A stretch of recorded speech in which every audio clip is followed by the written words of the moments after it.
connection. Connect the live wire phase A, phase B, phase C and the neutral wire.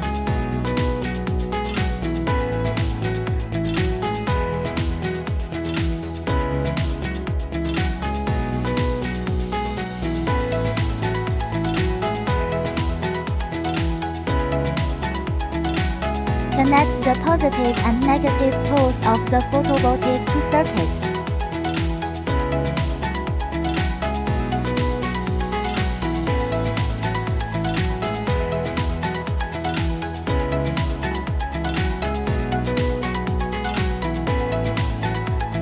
Load wiring.